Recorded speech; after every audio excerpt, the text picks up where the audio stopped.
बताएं जैन साहब, कौन सा स्टॉक चुना है आज आपने?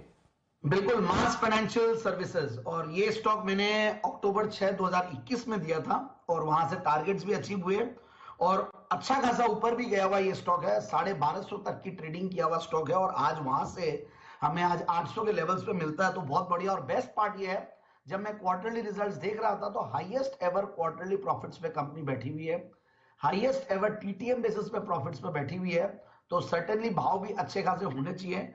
और अब जो एनबीएफसीज में और या जो ओवरऑल कोविड के बाद, कोविड के दौरान जो थोड़ी प्रॉब्लम आई थी एसेट्स की क्वालिटी को लेकर, वो सारी चीजें अब पास्ट हो गई है, हिस्ट्री हो गई और अब इनफैक्ट ज्यादा बेटर हो रहा है। और इनफैक्ट हम देख ही रहे हैं आज महिंद्रा एंड महिंद्रा भी अच्छा कर रहा है, फाइनेंशियल सर्विसेज और भी बाकी एनबीएफसीज बहुत अच्छा परफॉर्म कर रहे हैं। मुझे लगता है कि एनबीएफसीज वापस से फुल फ्लेवर में है और इस बजट के बाद भी मुझे ऐसा लगता है कि यहाँ पे और अच्छी ग्रोथ आनी चाहिए, क्योंकि ये लोग रूरल सेक्टर में भी काफी जाते हैं, रूरल के ऊपर सरकार का भारत के ऊपर पूरा फोकस है।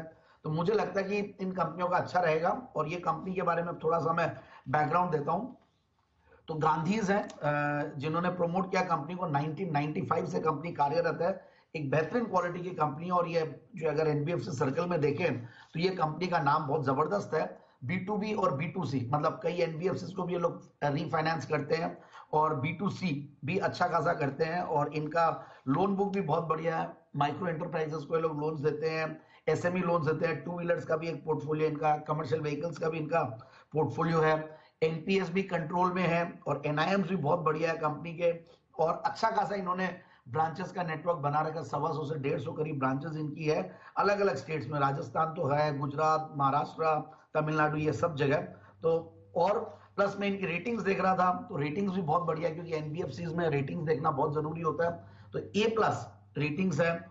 और अब मैं अगर फंडामेंटल्स पे आता हूं तो एक और चीज, कंपनी की एक सब्सिडियरी भी है जो कि 2008 में कंपनी ने स्टार्ट की थी, MAS rural housing and mortgage finance. तो यानी कि रूरल हाउसिंग और हाउसिंग एचएफसी है ये कंपनी। तो ये भी एक अलग से डीमर्जर की एक पॉसिबिलिटी फ्यूचर में रहती है। अब यहां पे आते हैं हम, सेल्स की ग्रोथ इनकी 13-14% रही है पिछले 5 साल में सेल्स की कैगर।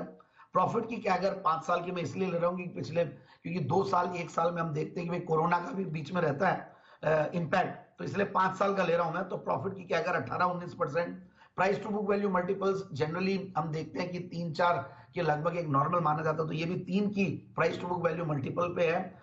और operating profit margin are very good, करीब 78-80% के लगभग कंपनी के रहते हैं। दिसंबर क्वार्टर में 78% था और जनरली 80% के लगभग मेंटेन रहता है।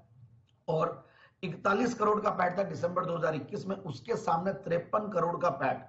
तो highest ever quarterly profits, best quarter इनका गया ये। और टीटीएम बेसिस पे मैंने बोला कि 193 करोड़ का प्रॉफिट्स पे लोग बैठे हैं। और अब और एक बढ़िया चीज ये हुई है, प्रोमोटर्स की तो स्ट्रॉन्ग 74% के लगभग शेयर होल्डिंग है ही है।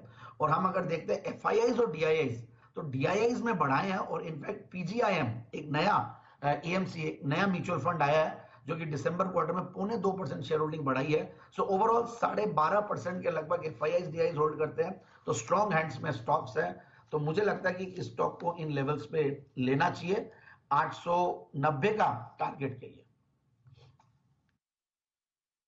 90 ₹100 ऊपर के टारगेट्स के लिए करें खरीदारी। मास फाइनेंशियल ये है 890 का टारगेट आपके लिए जैन साहब की तरफ से आता हुआ दिख रहा है, यहां पर